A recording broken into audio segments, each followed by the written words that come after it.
ولإمام الجليل له مزايا كثيرة، منها ولد في زمن أصحاب رسول الله صلى الله عليه وسلم، ورأى جماعة من أصحاب النبي صلى الله عليه وسلم. وأنتم تعرفون يا أيها الأحبة، من رأى صحابيا فهو تابعي، وأخبر النبي صلى الله عليه وسلم بفضيلة تابعي فقال: خير الناس قرني ثم الذين يلونهم ثم الذين يلونهم ثم الذين يلونهم.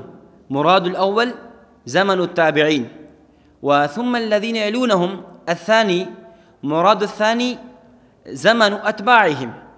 ولا شك أن أبا حنيفة رحمه الله تعالى وجد زمن أصحاب النبي صلى الله عليه وسلم، ورأى جماعة من أصحاب النبي صلى الله عليه وسلم، وزار أنس بن مالك خادم رسول الله صلى الله عليه وسلم، وعبد الله بن حارث، وواثلة بن الأسقع، وعائشة بن الأجرد رضوان الله عليهم أجمعين، وغير ذلك. ومن ميزات أبي حنيفة رحمه الله تعالى أنه رزق بتلاميذ باهر، وله كبار تلامذة مثل أبي يوسف ومحمد وزفر وغير ذلك.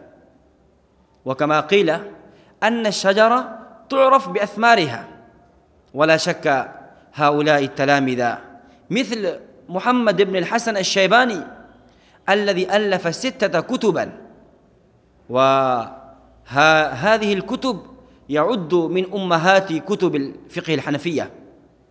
وكذلك مثل التلامذة الآخر أيضا هم مجيدون، والبعض مجيد في الفقه، وبعض مجيد في الحديث، وبعض مجيد في اللغة، وبعض مجيد في الصرف والنحو.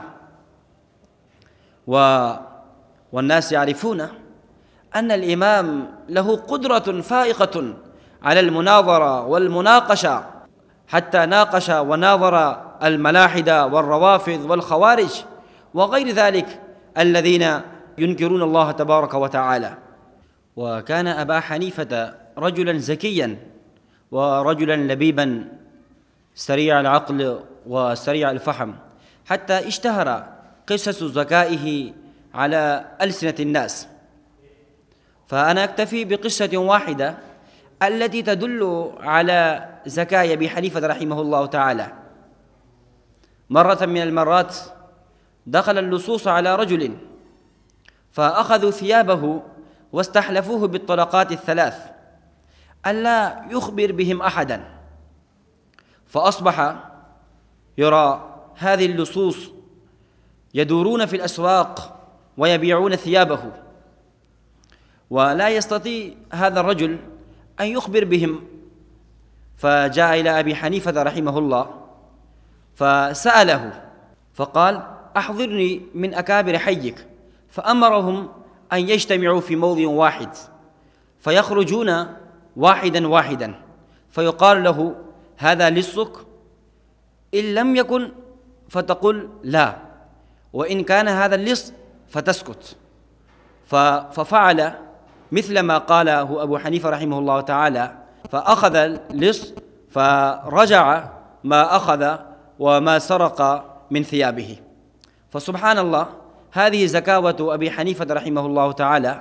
ومثل الواقعات كثيرة جدا التي تدل على فهمه وفراسته.